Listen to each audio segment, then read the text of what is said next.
We are tonight's entertainment. You can't handle the truth. The fire rises. Pizza time. You're a wizard, Harry. So it begins. You know how much I sacrifice? You think that's air you're breathing? Groovy. I don't have friends. I got family. We are sex people!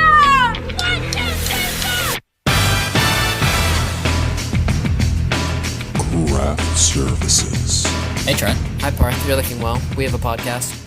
Wow, I got a lot out of the way. Yeah, I'm looking well-fed, one could say. Have you eaten anything recently? Oh, thank you. Just wondering. I have had a packet of Oreos by my bedside, which is like an open packet, which has slowly become more and more stale. Do you mean a package? You keep using this word packet. Like a sleeve, I guess, of Oreos. We got it from Costco. But not the full deal, not like the standard pack of Oreos. No. It's a sleeve situation? Yeah. Okay, then I'll give you a break on saying packet. You know what I mean? Because it's not like you peel it and then you know what I mean? Yeah. Familiar. I've eaten Oreos before, believe it or not. But, okay. So you've got the packet getting stale by your bed. Story's good. And so I finally had the last 2 or 3, and they were soft. Was it the pinnacle of the packet? Okay, here's the thing. I think I like stale Oreos. But what was the pitfall of this packet? What do you mean? I'm just trying to use a lot of P words. Oh, okay. But it was particularly preposterous when you consider how perpendicularly I'm parallel parking. You're saying the stale Oreo was better? Ew. No, I'm not saying it's better, but I feel like sometimes I'm like, yeah, I'm happy that this Oreo is stale. Like, I sometimes like a stale Oreo in the way that I sometimes like a stale tortilla chip. You know what I mean? Wow, I tried to eat a stale tortilla chip 2 hours ago, and then I threw them away. Can I throw a curveball at you, though? Mini Oreos. I don't think I'm a fan. Parth, on set, they're a staple. They have that and mini Nutter Butters, true. and I lose my freaking mind. That mini Nutter Butters, mini Oreos, and mini... What's the third thing that's always in those packets? Those boxes. Mini Chips Ahoy. Mini Chips Ahoy. I like the Mini Chips Ahoy. I was just gonna say Chips Ahoy is the one I care the least of out of those 3. Wow, that's fucked I up. feel like Chips Ahoy is just what if we made something that is a chocolate chip cookie, which is impossible to be bad, and made it as approaching bad as you can get without actually hitting it. But it's okay. Yeah, it's one of my favorite snacks. But Trent, what have you been eating? I was describing to you earlier my dilemma of, do I get pizza now? Do I wait till tonight to get pizza? And you didn't. For the listeners out there, Trent is going to have a party at his house that I will be in attendance. I guess depending on how this recording goes, I guess we'll see if I'm still invited. So far, so good. Oh, cool. But needless to say, my dad makes cucumbers. I would say he makes pickles, but he makes cucumbers, and then he makes his own brine, and then he puts them in mason jars for months. And I have a jar of hot pickles I've been working on. So I just popped one in to buy me some time for this recording, and to sometimes I'll be so hungry and frazzled that I can't even think about how I'm going to acquire food. So I just need to have half of a granola bar, and then I'll be like, okay, I can now got the necessary goods. I can now put together a plan for how to get a real meal together. Okay. Well, we've got a real. But want to know what was a real? Oh wow! I was gonna say, Parth, want to know what was a real meal? This episode, this interview. So should we cue into it? Should we cue into the intro? Wait, I hope it doesn't interrupt.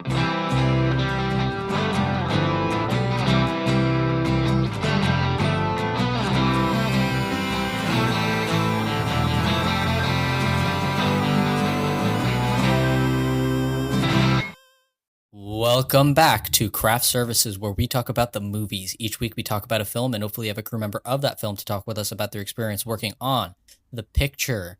This week, we have a returning guest. We have our second all-time returning guest, Maria Rusche, director of photography for such films as Shiva Baby and our film for this week, Emma Seligman's Bottoms. Yes, folks, this is the second time this year we've talked with Maria Rusche. And dang! Maria Rusche is following Ruth DeYoung. So both of our returning guests are in quick succession. We had such a grand time with Maria Rusche. Thanks for coming back to the pod. You're super nice and informative, as always. And Bottoms, I mean, we'll spend We'll a whole have a week discussion, discussing this. but yeah, it's a fun movie. What a banger. What Good a movie. banger. I was full of giggles in my 1 p.m. screening. That's all I'll say. I love when Trent does his little belly laugh that he does. Wait, this won't mean anything because my impression of your laugh has more to do with how I look than how I sound. But do you want to see my Trent laugh impression? I guess this is only for me, but Yeah. No, I mean the listeners at home will be riveted. But there's also an audio component, but it's just not as important. Yeah. Okay, I'm ready. Yeah, I just did it. You see what I mean by it's more about the visual than the audio? Yeah, no, I mean that was pretty accurate. I thought sometimes there's like a spike. Like sometimes I'll do like a really like a yip. Yeah, but like I feel like it's tough for me to get there. I don't know why. I feel like that sound doesn't come out of me naturally. I thought you were gonna emphasize that part. You didn't make my laugh seem that unique, just like standard belly laugh. But I'll take what I can get. Speaking of taking what they're gonna get, the audience, you're gonna take this part 1 of this interview in which Maria Rusche talks about how she started working on Bottoms, what camera lenses, stuff like that. And yeah, we got down to business fast. Should we just cue the interview? Cue the.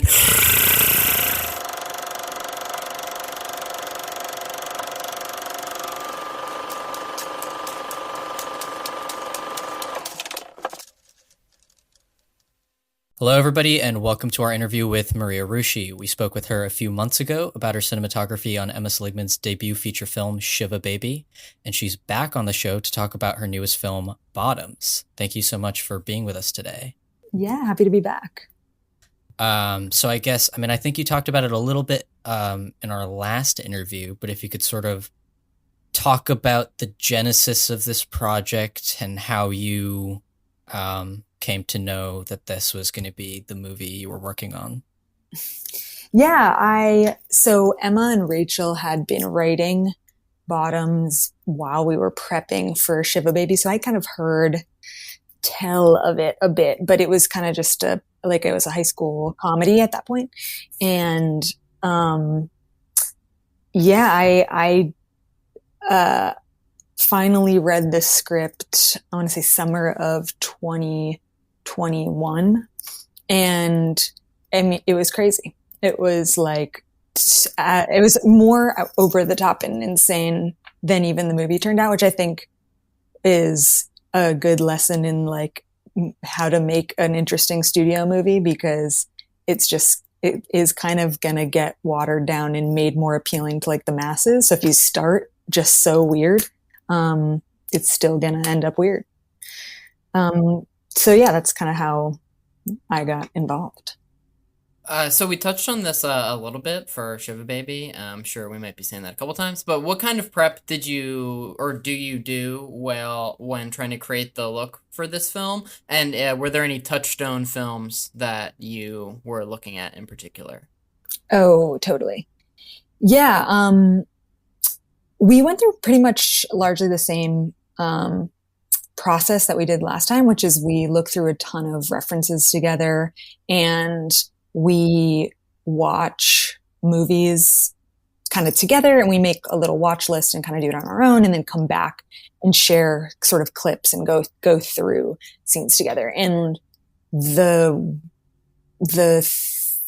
is like, it's such a fun early part of the process because you're really building the language together, and you're kind of you're figuring out your tone, it's your touch points for like camera movement, lighting, all of this stuff. Like, it's a visual medium, so it's so helpful to be able to kind of point to stuff and be like, it's like this or it's not like this. So we went through a lot, but we kind of started with some classic high school movies just to, because we use a lot of the genre, like things that you see in all high school movies, like that early scene where you're being introduced to everybody at the school, and like those sort of things that you're expecting to see, because by kind of setting it up like it's going to be a high school movie, I think it lets the audience fill in a lot of those gaps, and then you're able to kind of like surprise them with other stuff. So we were looking at like Ferris Bueller, Grease, 10 Things I Hate About You is like one of my favorite high school movies. And we talked to the cinematographer of that movie. Yep. Yeah. Oh, nice. Oh, yeah. Yeah, totally. A classic. And yeah, I find it also so fun to just rewatch movies that I love. Like I think a lot of times when we go through the script, we'll kind of just let your brain kind of wander as far as what you're finding relates to it or not. I think there are a lot of people who will just kind of look for comps that are like, okay, we're making a high school movie. Here's other high school movies to look at. But I think pulling from all sorts of random places is really like a fun exercise. And starting with movies you really love, like you're able to see what kind of genre conventions they use or subvert, or like just all sorts of things about their visual language that I find really helpful. But anyway, so we started with high school movies traditionally. And then we went in some more like Anchorman, Zoolander vibes. So a little Always more campy, exactly. A little more kind of wacky. And they look great, I will say. Also, like, you realize how much of the costuming and like the design of the world is what makes you realize it's kind of satirical and helps you be clued into the joke, sort of. And Bring It On actually was a big one for tone, I think, because it's hard to imagine, since you've seen the movie, like that when you're looking at a script, it's like, it's just not easy necessarily to see what the tone is going to be, because you're reading it and you're like, are these people saying this seriously? Like, is this meant to be real people, like saying these lines to each other? Like, and I think Bring It On has such a kind of satirical tone. But it's not as kooky crazy as like Zoolander or Anchorman.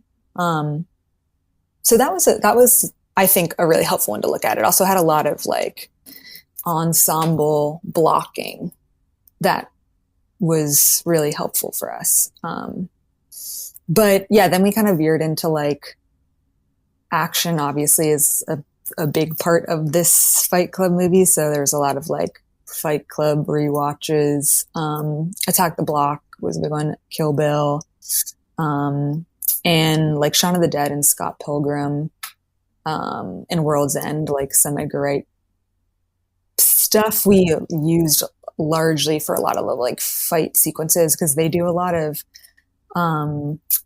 their fight sequences are choreographed in a way that's like not only very funny, but you can really see what they're doing. Like, you can really see the fighting that they're doing. And that was kind of a core, thing for us in terms of wanting to see our girls actually doing the fighting and not hiding the fact that it's really Rachel Sennett, like, getting punched in the face. Awesome. So this movie, again, not to keep comparing it to Shiva Baby, but it's so damn hard. There's a pretty sizable budget increase between that and this.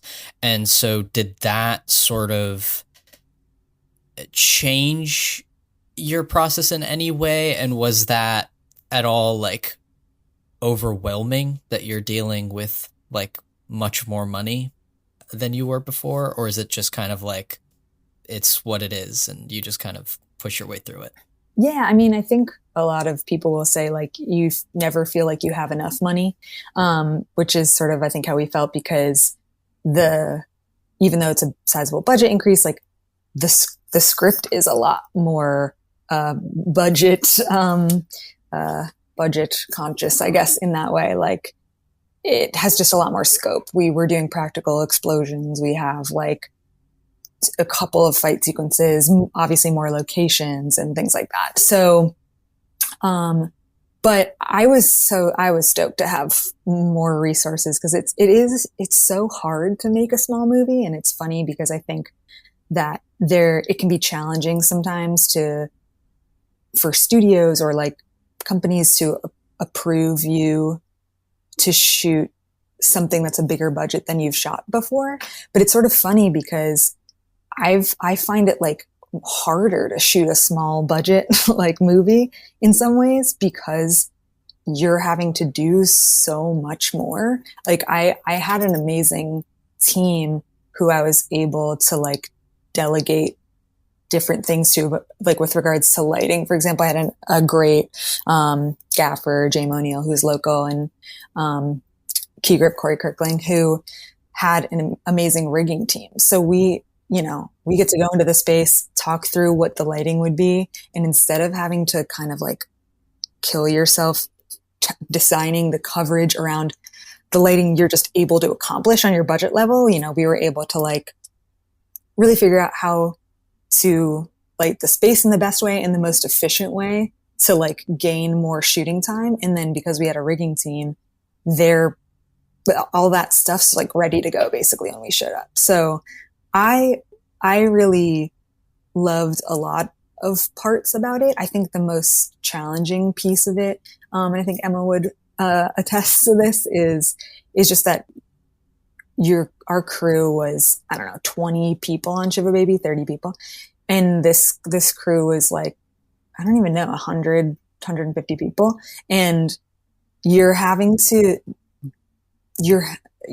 instead of there just being a handful of people like on Shiva Baby holding the look in their hands and like holding the core of the movie and understanding kind of what that is. And they're kind of just there for all those conversations and everything. Like there's just intensely more people to kind of disseminate that information to. And it does become really hard to keep everybody on the same page.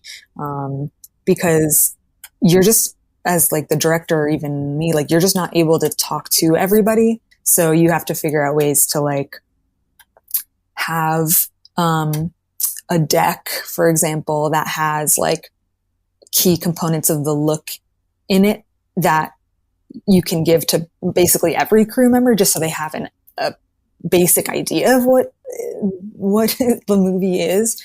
But yeah, something we tried to implement was just kind of like weekly meetings during prep so that I had a chance to talk with like the production designer, costume designer, like all in the same room.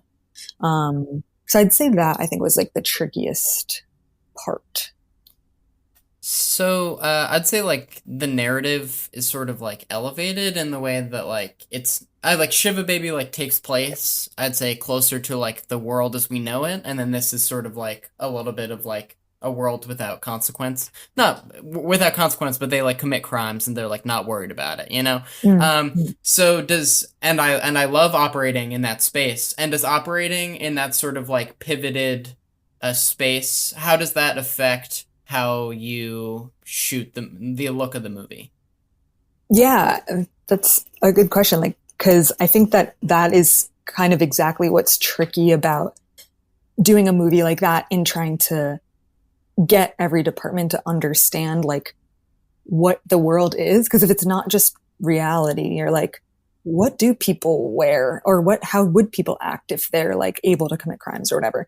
And so I think something that we talked about with the look was that it was important to, kind of heighten the look so that people would be kind of clued in that the world is satirical. And so something we kind of talked about early on was like giving the girls kind of like a superhero arc almost. So we started referencing, a lot of like, movies where the main characters are kind of like the heroes in that sort of, superhero way where they're kind of shot like a little bit lower and there's like there's like an epicness and a scope to how they're shot. So that translated for us into shooting like anamorphic, and it influenced a lot of like the camera movement. Camera movement was a big way we achieved that, because it's like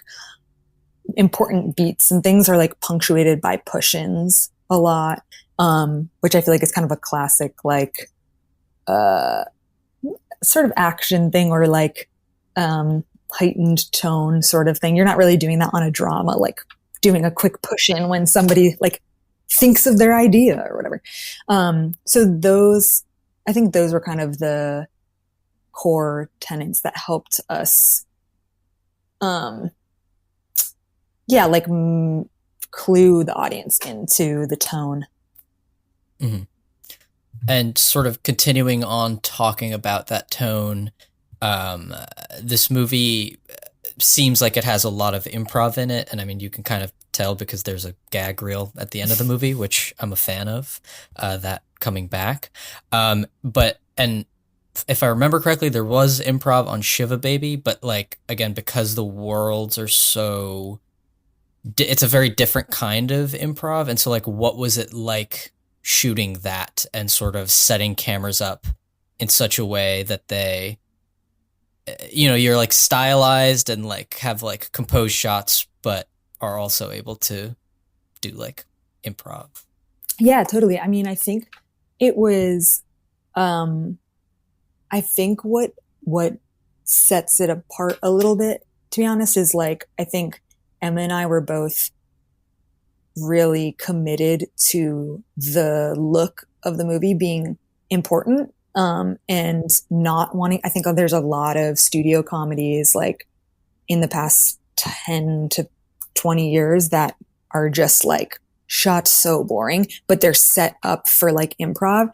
No shade, but I feel like the Judd Apatow sort of model of like, we're just showing a person like doing improv basically at each other. And that can be very funny, but I like, we wanted something more for this movie. And, I think it does help being so close with Rachel and Io. Like I went to, school with them too. I've known them for a long time. And like, I think that there is a little more like kind of trust and leeway in terms of Emma being able to like get them to understand how important the look was, which might mean, for example, like, this is still going to be the blocking. Like you take, the early scene with Aya and Rachel leaving the carnival, like that scene was always them walking to the car and then them getting in the car. But Io still has room to like do this kind of insane monologue, but you still have to do it kind of like while we're walking. And then at the end of the scene, you still need to like point over to Isabel so that we can do a whip pan into that next shot. So I think that there was this, Emma was able to give them parameters in terms of like keep it within this type of blocking, or, and, make sure like at this point in the scene or at the end of the scene, like you need to move the plot forward. And I think that really helped. Today while watching the movie just a few hours ago, you have some awesome wides with like the ensemble cast, like you mentioned, some of them like looking over camera, and they remind me of paintings, but it's a separate thing. But I was thinking, when you're planning out the sequence of shots, how, I'm sure it's circumstantial, but how do you know, like, okay, it's time to cut to a wide now? Like we've been up close for a while. It's time to cut to a wide or something like that. Yeah. I mean, I think that, that's luckily something like I don't necessarily have to decide, since, they're like, choosing a lot of that in the edit, but it's definitely something, when we're shot listing, we're thinking of the edit. So I think that I guess I'm trying to make sure that we've thought of kind of the pacing of the scene in terms of like the uses of the wide mainly being like seeing geography and like seeing context. To me, those are huge. So if there's moments when we need to understand like the trauma circle in the gym, like without a wide, you're kind of like, I mean, you would get it, but you're kind of like, where is everybody? Or like kind of what's the situation here? But then Hannah Park, who did Shiba Baby, cut this movie as well. And so I think she has a good sense with Emma of pacing. So and if you could talk a little bit about the camera you used and like lenses and like specific equipment stuff that was going on. Yeah. And sort of the thought process that went into choosing that equipment. Yeah, for sure. So we shot on the Alexa Mini LF. And we shot with Atlas Orion anamorphic lenses. And the Mini LF, I mean, I shot basically every movie I've done on an Alexa of some sort. I think that it's just like a tool is how I see it. But, I think it has been, a tool I've like gotten used to in terms of like how to manipulate the colors and skin tones and things like that. But we chose our anamorphic lenses because when we started kind of talking about this being a superhero movie or referencing a lot of superhero movies, we really felt anamorphic would give us the scope and kind of format that would help people realize like, oh yeah, this looks like a action movie sort of. So that was kind of like the impetus behind those two choices. And then we tested out a bunch of lenses to see what kind of felt like our movie. That's honestly, it's definitely, you know, you're looking at certain technical factors, but also we're just looking at these tests projected and we're like, does this look like our movie? At this point, we've prepped so much and we've looked at so many references and everything. Like you kind of can feel when it's right. So we used those, these kind of like modern anamorphic lenses and then, had them like detuned, which just is the process of Panavision kind of like banging them around until they look softer.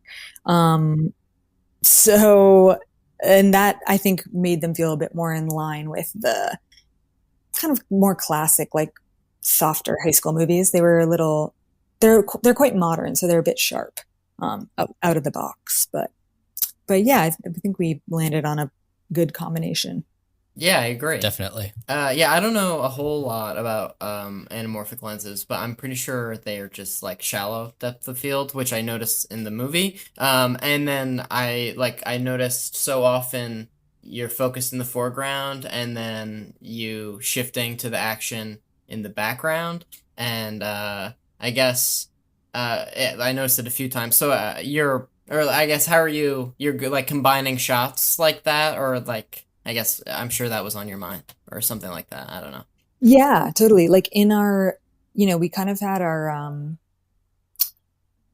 when you are doing a studio movie, typically you'll do like a show and tell kind of towards the end of prep where you're like the kind of main departments are showing the studio this kind of like pretty tight Bible sort of what the look's going to be, like a few slides on cinematography, bunch of the costumes, stuff like that. And like our kind of main tenets were the like scope through anamorphic, like giving them the superhero arc and then layering like visual comedy within the frame. So that, I'm glad you noticed, because that was kind of like a huge visual, like, kind of tenet we were trying to structure things around. And you see it a lot, honestly, in like, I mean, a lot of Edgar Wright stuff, but also a lot of Zoolander does it a ton too. And so that was just, that was on our mind whenever we were kind of like blocking and then composing frames, like how do you block the scene so that you're seeing either some action in the background that like could add comedy or like drama or something to the context, like, seeing the number 2 football player, and Miles, and seeing in the back, like, all the other football players and Jeff without his crutches, just like messing around. Like, we're thinking about how do you give more context to the scene? How do you kind of like support whatever emotion it is that you're trying to like convey in that scene? Honestly, the depth of field was like a little bit tricky, like with how shallow the focus is, just because the shooting on the LF means shooting large format, and that is a shallower depth of field because the sensor is larger than like a standard 35 millimeter camera. So we use that because, look, there's a 4K requirement for a lot of studios, and that let us hit it. But it is tricky because I wasn't sure if the like shallowness of the depth of field would really be right for our look. But I think we kind of found a balance by not being too wide open on the lenses, and just being conscious of that shallow depth of field, and like when we were using it and when we wanted to see more in the background.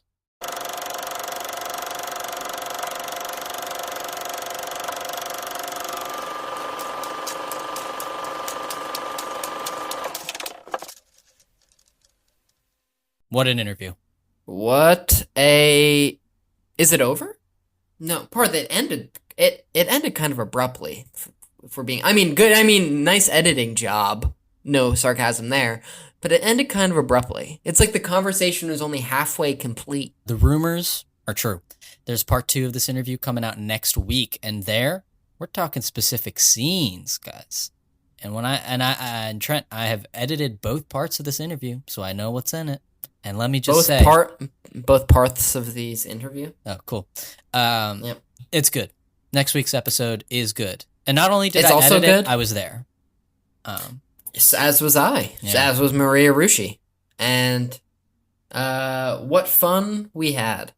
She felt kind of jokingly slighted about being the second returning guest, and so we jokingly promised her, but we hope she comes back, that she could be the third time returning guest. Which is really all that matters in this world. Yes.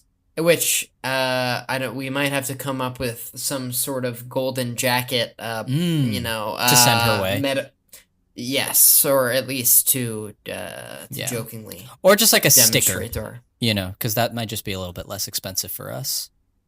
Oh, how about we design and print one custom-made craft services sticker, one of one, because none of them currently exist in nature. Remember when I was like, "Hey, Parth, there's this really cool artist.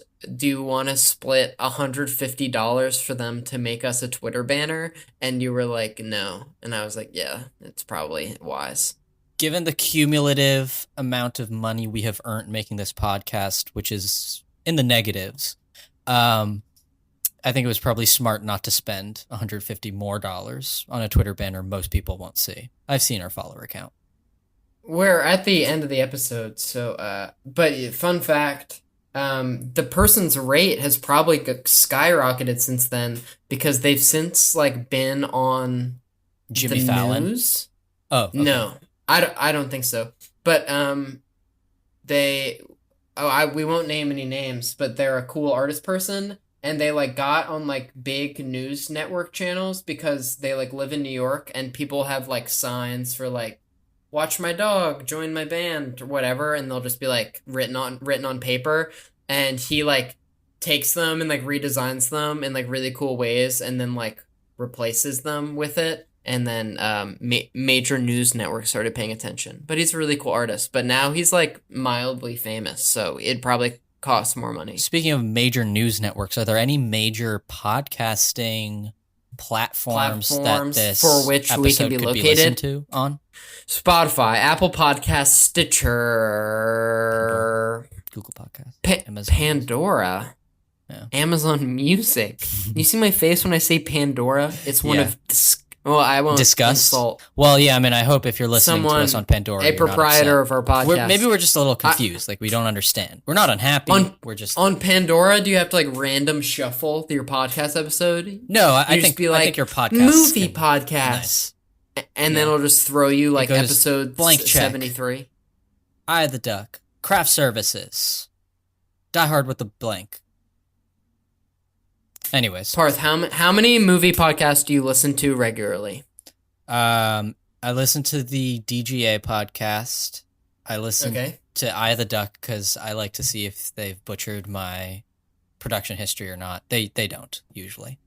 I occasionally have to listen to ours. Actually, sometimes I like to listen to ours because while we're doing the interviews, I feel like I'm not fully present. And so a lot of the information, unless it's like particularly cool, kind of runs away from my mind. And then I'm like, wait, that was a good interview, actually. Every time we were doing the interviews, I'm so focused just like sweating. I'm so drenched in sweat because the room is hot, and I'm very focused on not forgetting the next question I'm supposed to ask. Or texting Parth, I don't know a question to ask, can you ask 2 in a row? Yeah. So anyway, Eye of the Duck, DJA podcast, our podcast, the Seth Goldsmith's writing podcast, the IndieWire podcast, the Editor's Cut podcast, occasionally Team Deacons, though not that often. Mark Maron, I feel like sometimes interviews film people, so like I feel like that can kind of count. WTF with Mark Maron. Blank Check occasionally, not that often. I'm sure there's more, but right now we're at 9. So. Wow, Parth. I consider myself off the deep end, and I'm only regularly listening to like 4 or 5 movie podcasts. Yeah.